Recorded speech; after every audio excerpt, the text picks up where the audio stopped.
To change wallpaper on Nothing phone, all you have to do is just to go into settings.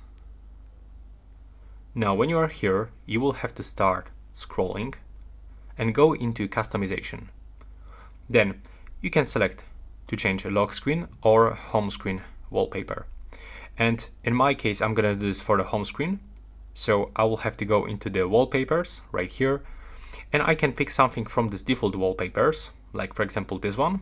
I can tap on it, click right here, and if I want to change it only for my home screen, then I will have to click on the lock screen and unselect. Now I can actually put some effects like the glass effect, the atmosphere effect, which looks like that, but it's only working when you have two wallpapers. And now we can click down in the right upper corner. Now just wait for the setting wallpaper.